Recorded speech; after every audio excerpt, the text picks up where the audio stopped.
Hi guys! So today I am finally making this video, which has been highly requested, especially lately because this year I have traveled quite a bit, and on my last trip to Moscow and St. Petersburg I got so many questions from you guys asking me how I managed to travel that often, how I manage my money, and if I have any tips for that. So today that's what I'm going to answer. This video is very kindly sponsored by Skillshare. So by now you should know, but Skillshare is basically an online learning platform where you can learn about anything that you want. I have done videos with them previously because I was using Skillshare before even partnering with them. My cat is gonna... wow. Okay, the cat just jumped behind the camera. Didn't fall, everything's fine. So yeah, as I said, I was using Skillshare before partnering with them, so it's my honest opinion. You have so many classes, that are really efficient, really well done, really well made, really easy to follow. It's very affordable. It's about $10 a month, but if you click on the link down below you're gonna have access to a free membership trial. So yeah, that's all good for you. There's really no reason to not try it, because it's honestly really nice if you need some structure, if you need some guidance, if you need some sort of teacher, if you also like communities, because there are workshops and ateliers and you can share your work and progressions with others. So I've made videos with them in the past about writing, illustration and organization, which are the three classes that I check out the most and that I use the most. But for this video I wanted to tell you about another part of Skillshare that's not so well known, I guess, but it's also, they have videos about budgeting, about finances, about accounting, about being a freelancer, being an entrepreneur. And if you couple those videos that I really like and I watched them and I was like, yeah, I really need to do all of those things, minus the Excel because I'm just too bad with computers and I like to have things on paper.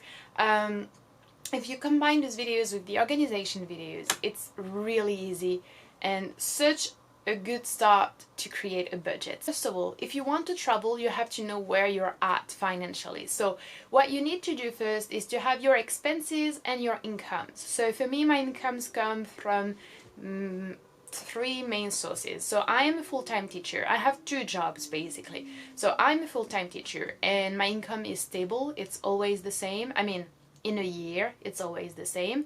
Then I have my YouTube, and YouTube is, or let's say, my online job. So I have AdSense coming from YouTube, and it is kind of difficult to estimate in a way, but it varies not too much actually, but it's pretty low. Let's say, honestly, I'm gonna be honest, I'm gonna give numbers in this video a bit, but for my AdSense revenue it's about, I would say, between 200 to 400 euros a month. Then I have my Patreon, which is amazing. Thank you guys so much. So currently, unfortunately, my Patreon is decreasing. So that's also something to take in consideration. Most of my income obviously comes from being a teacher, but the other incomes, which are very small sometimes, as you can see, 200 euros, but they're variable, so it's not really easy to rely on them, but it's good to have an idea, a range of what it could be. So my Patreon is decreasing, but yeah, I'm hoping to furnish more content on there, which is what I'm doing. I have a planning and everything, so maybe it's gonna attract more people that want to support the work I do online. Then I have collaborations. So those are even harder to really take into account because, as you may have noticed, I don't do many collabs. Actually, this year I have only made collaborations with Skillshare. So yeah, very grateful for that, but that's also something to take into consideration. Some of your incomes are going to be regular, some of your incomes are going to be variable, some are going to be really high or medium, and some are going to be really low, but it's good to have an overview. Then for my expenses, I have my rent. That's the fixed expenses, by the way. So I have my rent, I have the transports, I have the telephone and the internet, I have charity, and I have money that I give to some of my family members. So those are the money that always goes out of my bank account. And once you have done once you've done the totals of those two, you can kind of see how much money you have left for, let's say, food and things that may happen in your life. And then from that you start wondering, okay, where can I travel? Because a lot of people think of traveling as where do I want to travel? And yes, I get it. Traveling is amazing. You have all of those beautiful places that you want to see. But, it's also what you can do. That's also something I learned in one of the Skillshare organization classes. It's doing what you can do, working with what you have, basically. So my travels may seem like really wow, and they are in a way, because traveling is always wow. But from France, from Paris, and depending on the time I travel, they're affordable. Let's say when I went to Russia, Russia is kind of far away. It was back and forth, 300 euros, about 300 euros for the plane tickets. When I went to Georgia, it was really cheap, and it was cheap because I flew from an airport that's not really in Paris. It's situated not too far away, but you have to take the bus. It's about 1 hour and a half and everything. And then I flew into a smaller city in Georgia. I didn't fly into Tbilisi, which is the capital city. I flew into Kutaisi, which is a very, very small airport. So you also have to, work with what you have and see what you can do. And I really want to just say that, for example, many people in France travel to London or want to travel to some sort of island, because a lot of people, when they're traveling, follow trends. And I'm not saying it's necessarily or intrinsically bad, but some places, when they're really trendy, are going to be more expensive, and sometimes they're going to be overrated and overpriced. Just look at perhaps lesser known places, like let's say Georgia, for example, or even Hungary. They're beautiful countries, and they're lesser known, so they're more affordable. Where do you want to travel? But mostly, where can you go? Where can you travel? So, of course, the biggest expense when it comes to traveling is, to me personally, it's actually not the transport, because I have done travel by bus, by car, by train, by plane. Have I done by boat? I think I have, but between cities, not like a big one. And honestly, if you're willing to sacrifice to your comfort and your time, you can find affordable options. The most expensive thing when you're traveling, in my opinion, is the accommodation. So when I was younger and when I had less money, I was always staying in hostels. They're safe, they're clean most of the time. Look at reviews online. Now I stay in Airbnbs most of the time. Why? 1, because I have anxiety. 2, because my sleep is really, really bad and I seriously need some calm and quiet time. And 3, because of veganism, I just find it easier. I don't know, I just like it better. And I definitely stayed in hostels. I stayed in dormitory, in mixed dormitories, so not only with women. And it was fine. It was fine. Honestly, no big deal. I have good memories even of that. One thing I also used is Couchsurfing, so that's definitely really the cheapest option out there, but it has to be used with caution, really. Not necessarily even only on the safety aspect, but also, do you really want to do this? Do you really feel like doing this? Do you, really want to spend a few days there and a few days there and a few days there? Do you feel comfortable maybe being in a house with someone else? If yes, great. I had an amazing experience as a guest with Couchsurfing in Slovakia. I still remember it to that day. It was one of the best travel experiences I had because the people were so lovely. I hosted a lot of people back in Paris in my first flat. Good experiences as well. So I don't have anything to complain about with Couchsurfing, but still be cautious. So now that we have talked about where to travel, now that we have talked about the first things, which is your budgeting, knowing where you're at. Now that we have talked about transport, let's do a little bit more some functional tips. So, first of all, is the city walkable? If yes, then walk. Honestly, I see so many people telling me they take taxi or they always use transport, but so many cities are walkable. I do walk a lot when I travel. I can walk about 15 to 20 kilometers a day. I know it may seem a lot to some people. You don't have to walk 18 kilometers to 20 kilometers a day, but you can walk a bit more and you're going to save money on transport. Yeah, for transport as well. Sometimes you may feel like you're saving a lot on accommodation by staying somewhere that's not in the center, but make sure to check out what the transport system is like in this country. For example, in France, in Paris, if you're staying in the center of Paris or in the suburbs, it's going to be the same because the ticket is the same price. But if you're in Japan, in Tokyo, for example, the ticket price varies depending on the distance. So, and it's very expensive, the metro over there. So you may be thinking, oh, I'm saving money because I am not in the center, but are you really? That's, sometimes you have to be a bit clever and do some research. So is the city walkable? What kind of transport are you going to use? Are you going to use taxis, or are you going to use public transport? And if yes, you may want to research that a bit in advance. Is there an app you can use on your phone? Because not all countries have Uber. So maybe you need to get another app so you don't have to finally take a taxi that's going to be a bit more expensive for you. The food, do not eat out. Simply, honestly, I know that food is a great part of traveling for many people. I love food. I love trying new vegan foods when I'm traveling, but if I'm on a tight budget, I'd rather have a homemade vegan sandwich in a park or nearby a river, a longer river in another country, in another city. It's going to taste better. It's going to taste amazing compared to having a restaurant meal in my hometown, let's say, for example. So you have to also compromise, and if you really want to travel on a budget, you really have to compromise. You really have to quit the mindset of all or nothing, because that's not gonna happen. So you have to cut expenses on transport, you have to cut expenses on food, you also have to cut expenses on like things you want to see and things you want to visit.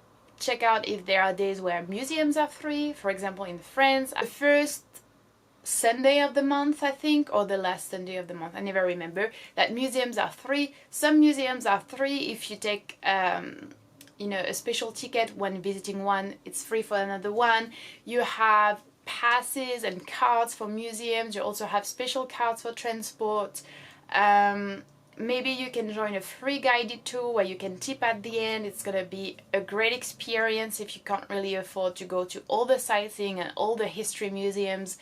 Maybe you can get in touch with someone, a local from where you're going to be at, so they can give you tips and advice from the inside.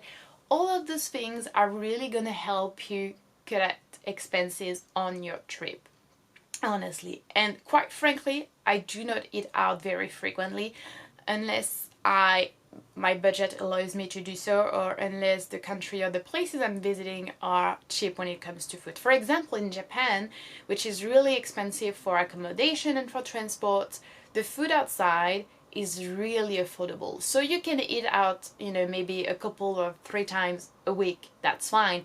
Like when I was in Myanmar, everything was cheap for me compared to France, but food was excessively cheap. So it was completely fine to eat out. But let's say transport was a bit more expensive, so we had to take night buses and not the mini car that would have been less crowded, more comfortable, but more expensive. That's all a question of measure. You have to know yourself as well. For example, for me, I'd rather, there are things I can save money on and things I can't really. So, for example, I don't mind not eating out. I don't mind having layovers when I'm flying. I don't mind having to go to a small town to take the plane. But I don't really want to be in a noisy and just not cozy environment at night or at night time, because I need this time to relax, because I also have things to do. So I'm gonna save money on these things, but I'm not gonna save money on that. It's also really important to know where you can save money, because otherwise it may kind of ruin your trip a little bit. 2 main things. But those main things I feel like people don't really want to acknowledge and overlook sometimes, because it's not easy and because it's not necessarily very comfortable. Organization, first of all. If you want to travel on a budget, you really have to be organized. You can't just decide to travel the next week. Sometimes it can be good and you can have really good prices, but very uncertain. So personally, it's very frequent for me to plan my trip about even a year ahead or 8 to 10 months ahead, and I will book my plane tickets not less than 2 months before I'm actually leaving.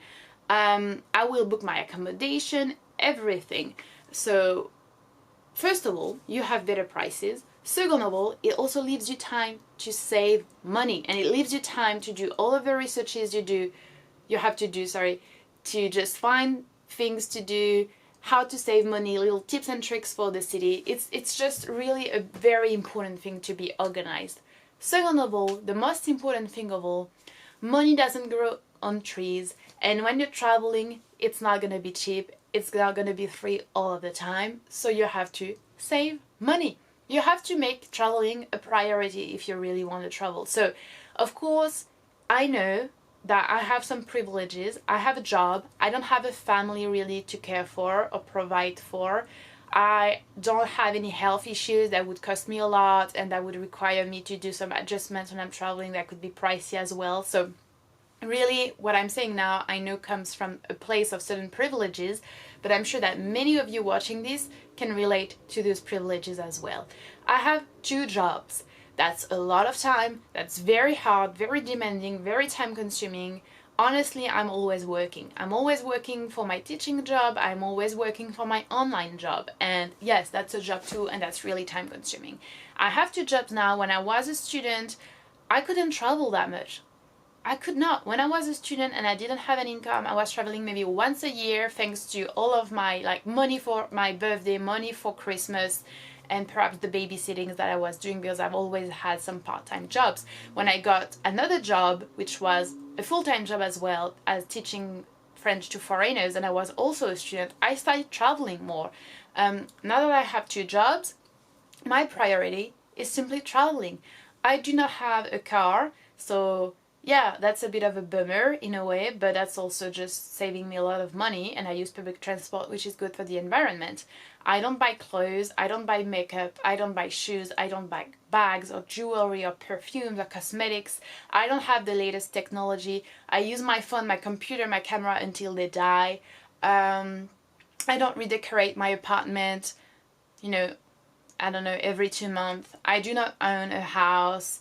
I live in a studio, a 1-room apartment kind of thing, even though I'm 27 and I have 2 full-time jobs, So yeah, I do save money a lot. The only things I spend money on without really thinking are traveling and culture. So make traveling a priority as much as you can with the situation that you're in, but also be realistic. If you're a student with no income, you're not going to be able to travel like someone who has a job or 2 jobs. So you save money. You save fucking money. That's what I show you at the beginning of the video. You know how much money you have left when you have paid all the things you need to pay. Okay, now think about food, think about things that could happen, maybe, I don't know, treating yourself to something once in a while, and then how much money can you put in a different bank account, that would be ideal, or in a bank account that you're not gonna touch. If it's only 20 euros at first, okay, that's good. That's good to start, and I'm sure that progressively you're gonna be able to increase this amount that you can save for later and for your trips. And even if it's 20 euros, it's better than nothing. Sometimes you have to be patient. You really have to. I know it sucks, but that's the reality. Most likely, if you have a job and you don't have kids, even if you have kids, probably, you can save up about 100 euros a month. So imagine if you save up this amount of money for 10 months. You have 1,000 euros. With 1,000 euros, if you're traveling on a budget, you can really travel. You can travel twice, or you can travel for a bit extended period of time. So it really comes down to being organized, knowing where you're at financially, quitting this mentality of all or nothing, going to lesser-known places, accepting to compromise on comfort and things you want to do, saving money in your daily life. So no alcohol for me. I don't hang out with my friends every weekend. I don't buy clothes, as I said. All of those things, they really matter and they really add up. And generally speaking, make traveling your priority. You can also find ways to make money when you're traveling if that's something you can do. Let's say you're working from your computer. Let's say you're working from home.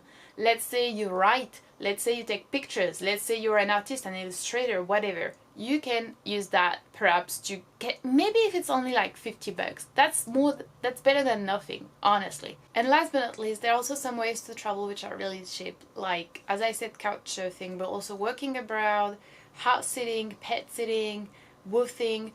Those things I kept for last because they're not your standard type of travel. It's a bit more for long-term travel. You have to be really flexible with the destination and the dates, but at the same time, you don't have to pay for an accommodation. You don't really have to pay for anything except food and the way to get there. You will not have all of the freedom that you have when you're traveling. You're going to be able to see the city, you're going to be able to explore the city or the place you're in, but maybe not have all of your time to go around the country and everything. But if that's the only possibility for you, let's say you're a student, let's say you're in a uni, so you're over legal age, and you have your 2 months during summer, right? Look if there's no woofing or maybe working abroad experience that you could do. Yeah, it's not perhaps what you had in mind, but still you're going to be in a different country. You're going to be with other people. You're going to be in a different culture, different language. You're going to have new experiences. It's going to be different, and you will always have some free time to explore the city, the place, the area, whatever. And you can also just have 1 week at the end, or 1 week at the middle, or 1 week at the beginning to just do what you want. You really have to be clever, organized, compromising, and you have to save if you want to travel. I hope this video was helpful. Honestly, there is no magical tip if you want to travel. You have to save money, and you have to find ways to save money, and you have to find ways to cut expenses. So I hope this helped you realize that. I hope this helped motivate you to do this, because honestly, if you want to travel, do all that you can to travel. It's an amazing experience. I also just want to end this video saying that if you're not really keen on traveling, if you don't want to travel that much, there is absolutely no reason to do so. I love traveling, but it doesn't mean you have to love traveling. And it doesn't mean that your life is boring, your life is uninteresting because you're not traveling. Also, you do not have to travel all across the globe to find interesting things. So I hope you enjoy watching this video. Thank you again to Skillshare for sponsoring it. Feel free to check out the link down below. They have really good classes for about everything, so really it's free, so there's no reason that you shouldn't try it. And I hope you enjoyed it. As I said, if you want to check out my other social media, it's going to be linked down below. And if you want to support the work I do online, you can always help me financially on Patreon if you want to, with $1 a month. So I'll see you soon.